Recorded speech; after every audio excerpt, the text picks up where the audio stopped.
Hay una frase que repetimos mucho los abogados a nuestros clientes cuando nos preguntan sobre el resultado de su procedimiento. Depende del juez que te toque, depende del fiscal que te toque si se trata de un tema penal. Y es que no todo es blanco, no todo es negro, nos movemos muchas veces en la gama de los grises. Saben ustedes que el Tribunal Constitucional es noticia y no solamente por la ley de amnistía, sino porque el presidente del Tribunal Constitucional, Cándido Conde Pumpido, del sector progresista, tiene un hijo que está siendo investigado por un delito de agresión hacia una mujer.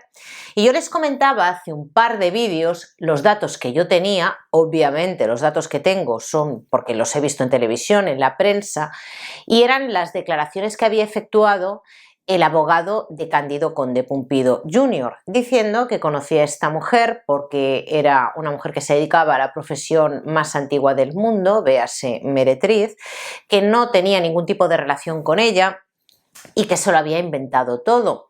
Los periodistas hablaron con esta mujer y pudieron cotejar los mensajes de texto que ya tiene en su terminal móvil. Y obviamente las cámaras de seguridad de esa vivienda estarán en manos de la jueza de instrucción que está investigando este asunto.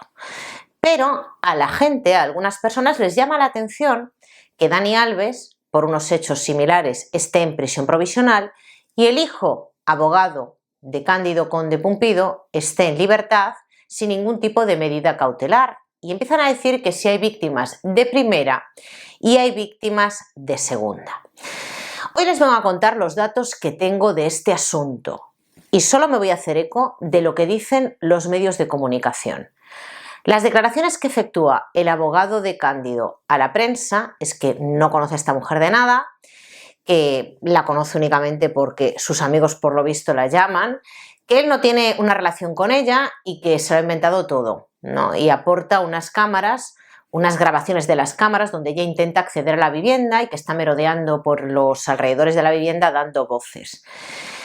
La víctima declara, la supuesta víctima, la mujer declara otra cosa diferente. Ella dice que mantiene una relación con él que empieza antes de que termine la relación que este hombre mantiene con Lara Dibildos, que es una mujer muy conocida de este país, que por lo visto rompe la relación el 19 de octubre. Y ella cuenta que ya 2 días antes de romper la relación ya se encontraba con él en su cama, básicamente. Pero en realidad, entre ustedes y yo, en la naturaleza de la relación, perdón, que uniera a estas dos personas no tiene nada que ver con los hechos que se están investigando. Podrían haber sido pareja, podría haber sido una relación mercantil, es decir, de prestación de servicios, que él la hubiera llamado y que a cambio de dinero ella decidiera mantener relaciones íntimas con él. Eso no afecta a los hechos que se están investigando, se lo digo con conocimiento de causa. De hecho, yo el primer tema que llevé ante la Audiencia Provincial de aquí de La Coruña, penal, fue un tema de agresión sexual. La víctima, la denunciante, era una mujer que era prostituta y eso no afecta al hecho de que la relación en sí sea o no sea consentida. ¿Qué datos va a tener la jueza de instrucción en este caso para saber si esa relación se produjo de manera consentida o no? Pues rara vez los jueces tienen acceso a una grabación o a testigos que hayan estado presenciando esos hechos de manera inmediata, porque son delitos que se producen lejos de las miradas de ajenos. Puede tener datos de lo que pasó antes, pruebas de lo que pasó antes y de lo que pasó después, pero al igual que en el caso de Dani Alves, dudo mucho que la jueza de instrucción haya podido ver exactamente qué es lo que pasó ahí. De todas formas, cuando hablamos de prisión provisional o de adoptar una medida cautelar, como ir a firmar quincenalmente al juzgado o la retirada de pasaporte, no tiene nada que ver con que esa persona sea declarada culpable o inocente después de la celebración de un juicio. Es decir, para adoptar una medida cautelar, que se los he explicado varias veces, se tienen que tener en cuenta varios requisitos. En primer lugar, que haya indicios razonables de la comisión de un hecho delictivo, por supuesto, que haya indicios. Se valora también la credibilidad. No se entra en el fondo del asunto, pero sí se analiza la persistencia del testimonio de la mujer y si hay datos que puedan corroborar, por lo menos al principio, que permitan pues ver que se podría tratar de la comisión de un delito. Pero para que entre en prisión provisional una persona, tiene que haber o riesgo de fuga obstrucción de pruebas, que se pueda perjudicar la investigación destruyendo algún tipo de pruebas, o que haya riesgo para la vida de la víctima, de la denunciante, o que se puedan cometer otros delitos. Pero también se tiene en cuenta la gravedad de los hechos cometidos. Por ejemplo, imagínense el caso de que un hombre apuñala a otro. Vamos a ver, a lo mejor no hay riesgo de fuga, a lo mejor no hay obstrucción de pruebas, pero se han cometido unos hechos tan graves que merecen que esa persona entre en prisión provisional. En este caso, a la gente lo que le llama la atención es que Dani Alves esté en prisión provisional y que este hombre no. Por eso hablan de víctimas de primera y de segunda. Yo no sé exactamente los pormenores del asunto, pero al igual que tampoco lo sé en el caso de Dani Alves, yo no estaba allí, yo no lo sé, yo no soy jueza.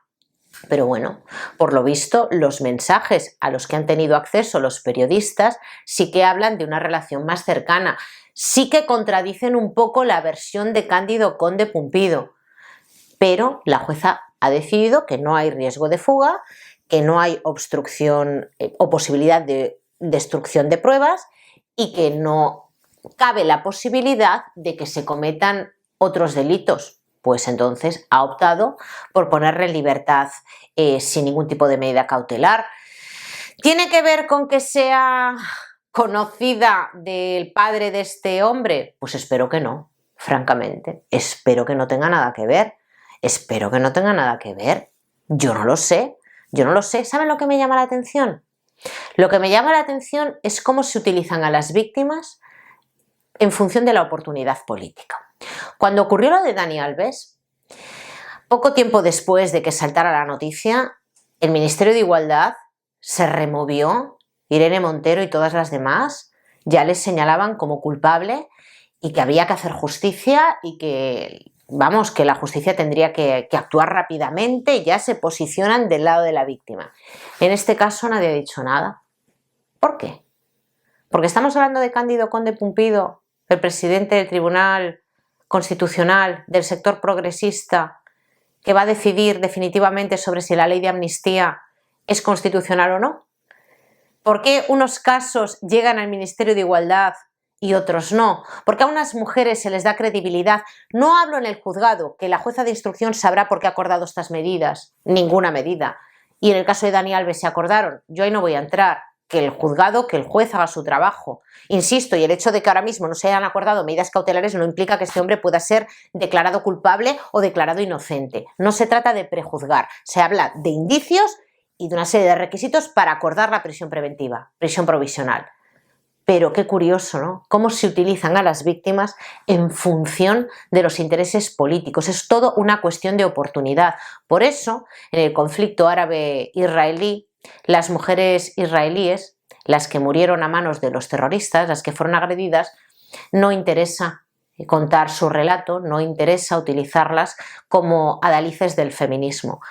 Y en este caso pues pasa un poco lo mismo. En este caso no interesa hablar de Cándido Conde Pumpido Jr., no interesa remover demasiado las aguas porque priman los intereses políticos que son la ley de amnistía que tenemos encima de la mesa.